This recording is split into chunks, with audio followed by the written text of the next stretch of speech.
এক গ্রামে পুতুল তার মা বাবার সাথে বসবাস করত। পুতুলের বাবা বন থেকে পশু শিকার করে এনে সেগুলো বাজারে বিক্রি করত। আর এ থেকে যে সামান্য পরিমাণে অর্থ পেত তা দিয়ে তাদের সংসার চলতো।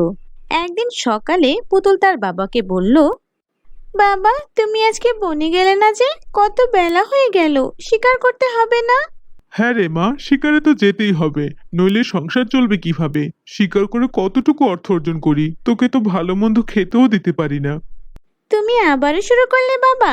সব সময় তুমি এ কথা নিয়ে পড়ে থাকো। কে বলেছে আমরা খেতে পারি না? তুমি শিকার বেশি করলে আমরা তো ভালোভাবেই খাওয়া দাওয়া করি। এমন সময় পুতুলের মা সেখানে চলে আসে আর বলে, হ্যাঁ, তুই সন্তুষ্ট হলেই তো চলবে। সামান্য এই শিকার আর কতদিন চলবে? এভাবে তো আর চলা যায় না। তোমাকে কতবার বলেছি শিকারের কাজ ছেড়ে দাও, কিন্তু তুমি আমার কোনো কথাই শোনো না। শোনো, প্রতিদিন তুমি এই কথা বলো। আমার বাপ দাদারা তাদের আমল থেকে এই শিকারের কাজ করে আসছে। এটা দিয়ে তারা অর্থ উপার্জন করেছে। আমি আমার বাপ দাদার পেশাটা ধরে রাখতে চেয়েছি, এছাড়া অন্য কোনো কাজ করতে পারবো না। পুতুলের বাবা এমনটা বলে সেখান থেকে চলে যায়। তারপর সে হাঁটতে হাঁটতে জঙ্গলের মধ্যে প্রবেশ করলো। আর ভালো লাগে না, আজকেও ভালো শিকার পাচ্ছি না। আজকে যদি শিকার ধরে না নিয়ে যেতে পারি তাহলে তো বাড়িতে বাজারও জুটবে না। মেয়েটা আমার সবটা বুঝে, কিন্তু ওর মা সবসময় আমার সাথে এমন করে। আজকে শিকার না পেলে আমি বাড়ি ফিরবো না। এ কথা বলে পুতুলের বাবা সেই গাছের নিচে বসে পড়ল। এভাবে বসে থাকতে থাকতে সন্ধ্যা হয়ে গেল।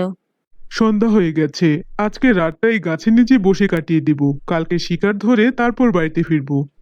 পুতুলের বাবা সেই গাছের নিচে ঘুমিয়ে পড়ল। এদিকে পুতুলের বাবা না ফেরায় পুতুল ও তার মা অনেক চিন্তা করতে লাগলো। আজকে সন্ধ্যা হয়ে গেল, তবুও বাবা ফিরে এলো না। বাবার কি কিছু হলো তাহলে? জঙ্গলে আজকে থেকে গেল, নাকি জঙ্গলে কোনো পশু পাখি বাবার উপরে হামলা করলো? শুনলি না সকালে তোর বাবা কি বলে গেল? তাদের বংশধররা এই পেশায় নিয়োজিত ছিল, তাই তোর বাবার উপরে কোনো পশু পাখি হামলা করবে এটা অত সহজ না। আজকে মনে হয় শিকার পায়নি, সেজন্যই জঙ্গলে থেকে গিয়েছে। এর আগেও তো এমনটা করেছে, তাই না? কেন বাবা এমনটা করে? আমার ভালো লাগে না। শিকার না পেলে কি হয়েছে? বাড়িতে ফিরে আসলেই তো চলতো। তোরা তো চিন্তা করা লাগবে না, এখন ঘুমিয়ে পড়। পুতুলের মা এমনটি বলে ঘুমিয়ে পড়ল। পরের দিন সকালে পুতুলের বাবা একটা হরিণের বাচ্চা নিয়ে বাড়িতে ফিরে এলো। পুতুলের মা, পুতুল কোথায় তোমরা? বাইরে এসে দেখো, আজকে বেশ ভালো একটা শিকার ধরে নিয়ে এসেছি। পুতুল তার বাবার ডাক শুনে তার বাবার কাছে যায় এবং এসে দেখে একটি হরিণের বাচ্চা। সে হরিণের বাচ্চাকে দেখে অনেক খুশি হয়।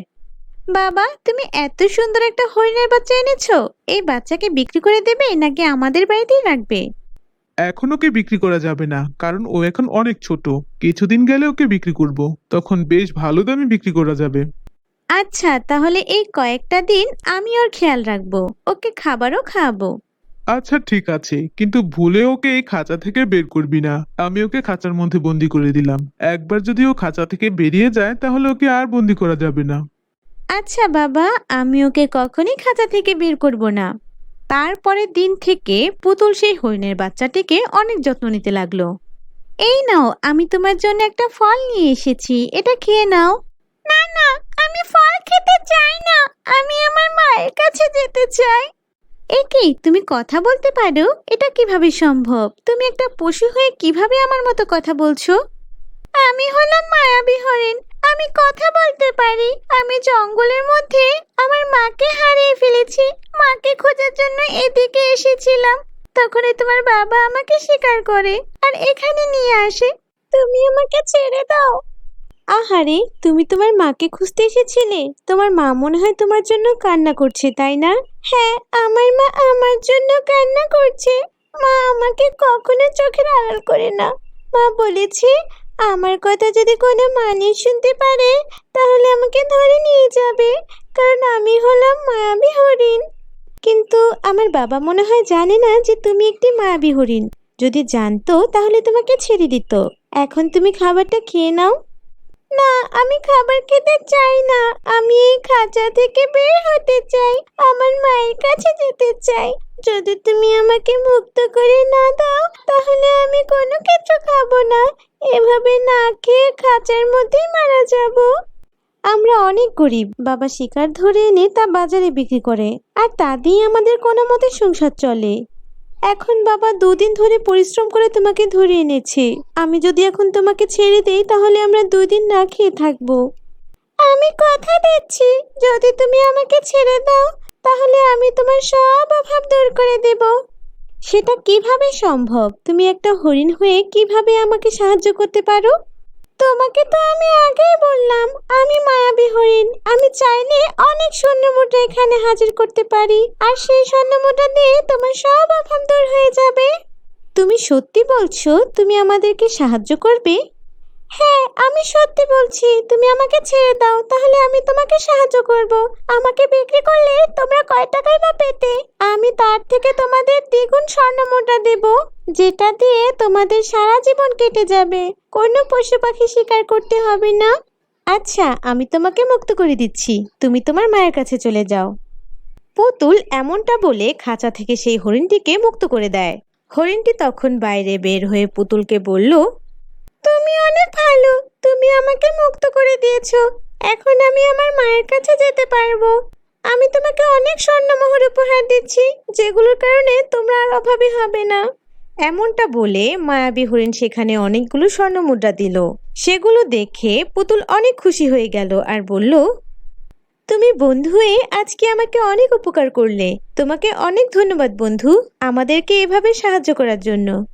আমি জঙ্গলে চলে যাচ্ছি। যাবার আগে একটা কথাই বলতে চাই, কখনো তুমি আমার ব্যাপারে কাউকে কিচ্ছু বলবে না, তাহলে মানুষেরা লোভ করে আমাকে আর মা বাবাকে ধরে নিয়ে যাবে, আর এভাবে আমাদেরকে কাজে লাগিয়ে তাদের উদ্দেশ্য হাসিল করবে, যেটা আমরা চাই না। তাই আমরা মানুষ থেকে অনেক দূরে গভীর জঙ্গলে থাকি, যাতে তারা আমাদেরকে খুঁজে না পায়। তুমি নিশ্চিন্তে থাকো বন্ধু, আমি এই ব্যাপারে কাউকে বলবো না। তুমি এখন নিশ্চিন্তে তোমার মায়ের কাছে ফিরতে পারো। বিদায় বন্ধু, অনেক ভালো থেকো। তুমিও ভালো থেকো।